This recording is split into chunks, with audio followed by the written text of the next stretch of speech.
underline. Omong dikit tapi nyelekit. Bersama Om Bob. Temukan di channel YouTube Om Bob Indonesia. Om Bob, proses penghitungan suara melalui aplikasi Sirekap di KPU ini menimbulkan kontroversi. Bagaimana Om Bob menggarisbawahi masalah ini? Pemilu 2024 kali ini itu luar biasa. Ya.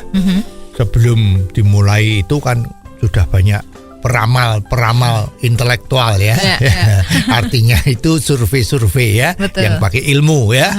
Pakai ilmu statistik macam-macam itu, dan memang tren dari pasangan nomor 2 tadi itu kan naik terus. Betul. Ya, waktu sebelum pemilu diadakan itu suara yang menurut survei itu kan di atas 45%.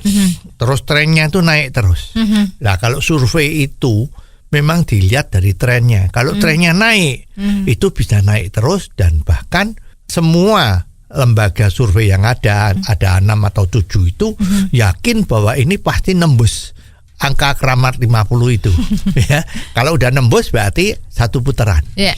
Lah, tetapi memang ada yang ngomong bahwa survei satu putaran itu cuman istilahnya itu cuman promosi. Nah, biar orang rame-rame, oh ini yang menang nomor paslon nomor 2 di atas 50. Wah, dia semua pada ikut seperti itu kan. Tapi ya nyatanya ini menjadi kenyataan. Kalau sampai sekarang kita lihat yang dihitung real count itu sudah hampir 80% kan. Betul. Itu kelihatannya memang paslon nomor 2 itu dapat 58%. Ya. Yang mengejutkan kan paslon nomor 3.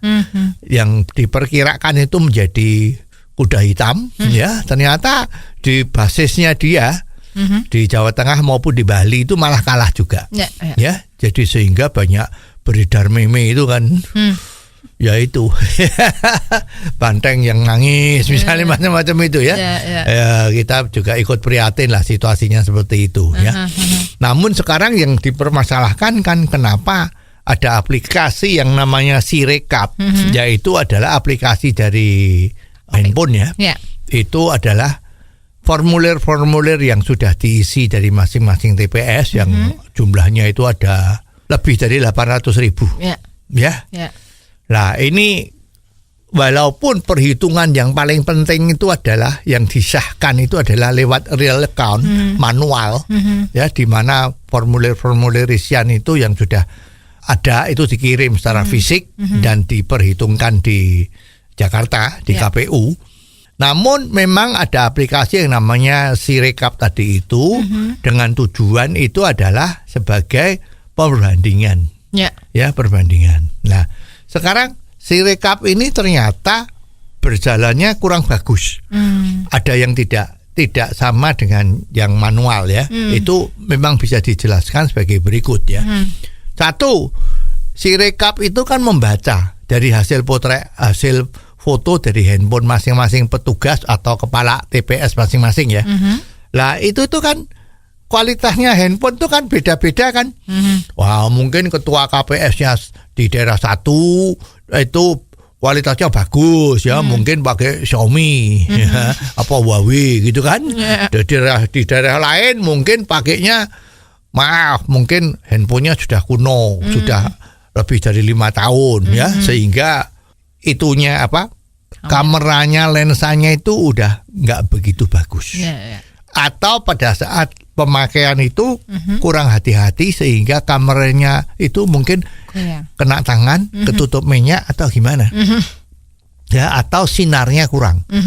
Ya, jadi karena si aplikasi dia tuh bacanya adalah apa yang terekam dengan kamera. Nah, kalau kameranya itu nggak bener, gambarnya kurang jelas, itu maka si rekam bacanya kan juga nggak bener. Ya. Lah, maka bisa terjadi seperti itu. Misalnya angka 7 jadi 2. Angka 3 bisa jadi 8. Ya, misalnya seperti itu bisa terjadi. Maka ini yang diperlukan adalah betul-betul yang fisik itu yang menjadi tolok ukur untuk menentukan betul atau tidaknya. Tapi ada kabar yang menyebutkan bahwa aplikasi Sirekap ini ada penggelembungan data, Om Bob. Bagaimana Om Bob menggarisbawahi masalah ini? Ya namanya juga ini bukan yang sah. Yang sah itu kan yang manual. Dan tadi udah dijelasin bahwa Sirekap itu kan bacanya itu foto. Jadi kalau memang fotonya jelek ya bacanya bisa salah. Ya jadi sebetulnya nggak perlu ribut, nggak perlu mempermasalahkan ini kenapa Sirekapnya beda sama manualnya.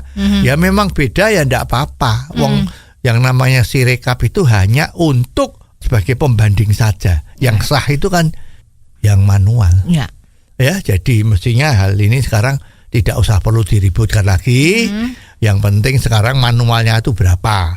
Sebetulnya kalau manualnya sudah 80% dan angka selisih jauh, maka perlu dipertimbangkan apakah memang ini masih diragukan kalau paslon nomor 2 itu menang. Ya, karena bayangin kalau sudah 80% sedangkan paslon yang lain tuh hanya 17% atau 20%, itu kalau mau mengejar itu sekarang tinggal lihat aja ada berapa TPS yang belum dihitung kan. Nah berarti kalau misalnya itu mau diperhitungkan lagi, ya misalnya semuanya itu adalah angka-angka yang dipilih adalah paslon yang lain, itu tetap nggak bisa ngejar kok. Ya mestinya ya seperti sebelum dimulai itu kan semua sepakat kan, bagi yang menang jangan jumowo, sedangkan yang kalah ya harus gentleman mengakui ya. Jadi kalau sampai situasinya agak panas seperti ini ya mestinya perlu introspeksi ya, karena sistem quick count ini untuk pasangan yang lain itu ada tahun-tahun yang lalu itu sudah ngalami dan mereka setuju kok kalau memang quick count itu bisa diandalkan ya. Tapi kalau sekarang ini menjadi masalah yang berlarut-larut, itu malah membuat situasi politik di Indonesia ini tidak kondusif. Oh, jadi begitu ya Om Bob. Jelas deh sekarang. Terima kasih Om Bob untuk waktunya. Sampai ketemu lagi di waktu yang akan datang. Underline. Omong dikit tapi nyelekit. Bersama Om Bob. Jika Anda suka dengan channel ini, jangan lupa subscribe, like, dan komen.